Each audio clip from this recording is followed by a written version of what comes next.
All right, we are going to look at relative growth, which is the growth rate of two functions. Given two functions, which one, f and g, which one grow faster? Or do they grow at the same rate? Okay. Now, before we can determine that, we need to take a look at the definition of growth rate. So we say that in order to determine which function grows faster, we need to take a look at the limit, its limit, or the limit of its quotient. So we say that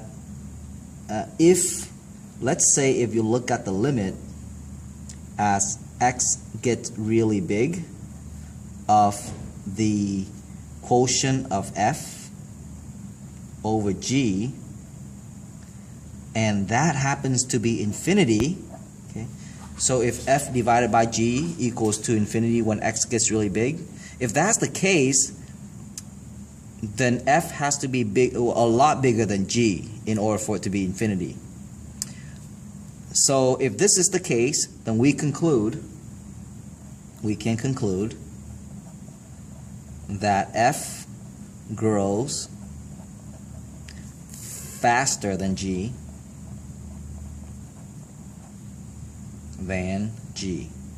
Okay? On the other hand, if the limit as x gets really big of f divided by g, now if this happens to equal to 0, that means that f is a lot bigger than g, because in order for a number divided by another number to be 0, then the bottom has to be a lot bigger. If this is the case, then we conclude that g grows faster than f. Okay. And the last case is if you compare these two functions and their limit happens to be a number other than 0, then we would conclude that they grow at the same rate. So f and g grow at the same rate. Okay? All right, let's take a look at some examples here. Given function f and function g, which one grows faster? We begin the test and the conclusion by looking at their limit. So let's go ahead and look at the limit as x goes to infinity of f over g. This is going to give us, here is function f, x cubed plus 100 x squared plus 3 over g, which is x squared plus x plus 5. Right? Now here's something to keep in mind, and I don't know if you can recall this from pre-calc when you're doing limits. When you take the limit of two power functions, then the only thing that matters is the leading term when x gets large. So this limit equals to the limit as x gets very large of just the leading term in the numerator and the leading term in the denominator. So this limit equals to this. All right, when x gets really large, the only thing that matters is the leading term. And so this term right here can be simplified into x cubed divided by x squared is x, and this limit equals to infinity. And if the limit equals to infinity, then that means that this limit equals to infinity. And so according to the definition of growth rate, if this limit equals to infinity, then f grows faster than g. That means that this function has to be really big. So we conclude f grows faster than g. Okay, very good. Let's take a look at these two functions. Which one grows faster? notice that they're both exponential function, but and by the way, e is a little bit bigger than 2, all right? So they differ by a little bit. So in order to do that, we look at their limit of their quotient, f over g, all right? So here is f, and here is g, okay?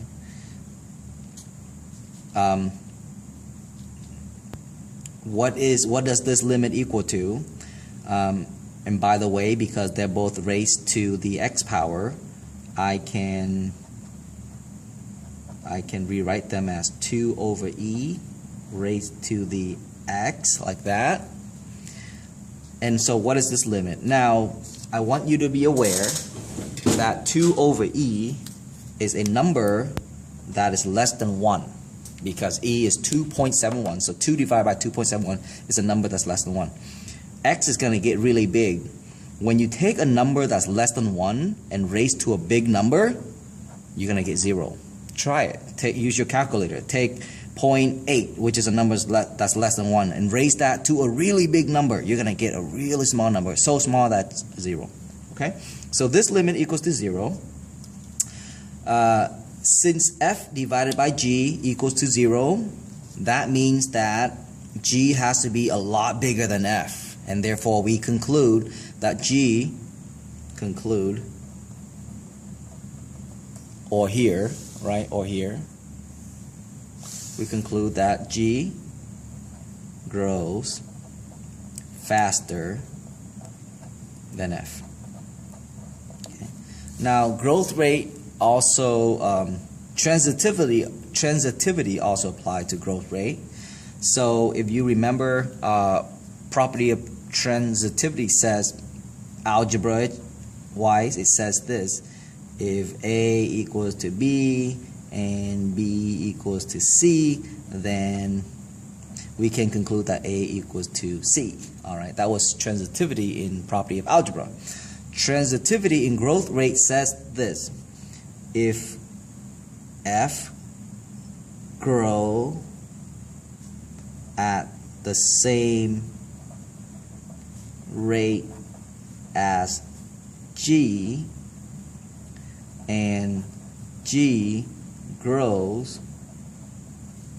at the same rate as h, then we can conclude that f grows at the same rate as h. Okay, let's take a look at example number 3, and that's the last one. So we want to know, we want to perhaps show that these 3 functions grow at the same rate. So go ahead and maybe make boxes for these 3 functions. So first we want to maybe compare function f1 and f2. So I want to know the growth rate for f1 over f2. So f1 is x squared. I kind of screw up a little bit there. f2 is going to be the square root of x to the 4th plus x. Okay? And remember that since these are just power function, the only thing that matters specifically in the denominator is the guy with the leading degree. So that's x to the 4th. And we know that the square root of x to the 4th is x squared. All right? And so these two simplified, and that equals to the limit as x goes to infinity of 1. These two simplify to give you 1, and the limit is 1. So because the limit of f1 divided by f2 equals to a number, we say that f1 and f2 grow at the same rate. Okay, let's go ahead and check f2 and f3. So we want to know what is the growth rate for f of 2 and f of 3. Which one grows faster, or do they grow the same? And we're hoping to conclude that they grow the same. Here is the limit as x goes to infinity of f2, which is the square root of x to the 4th plus x over the square root of x to the 4th minus x to the 3rd. Now that equals to the limit as x goes to infinity.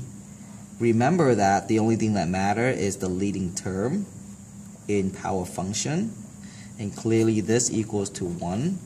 And so once again, the limit of the quotient of these two functions is a constant, which means that f2 and f3 also grow at the same rate. So f2 and f3 grow at the same rate by transitivity. F1 and F3 also grow at the same rate. Therefore, we conclude that F1, F2, and F3 grow at the same rate.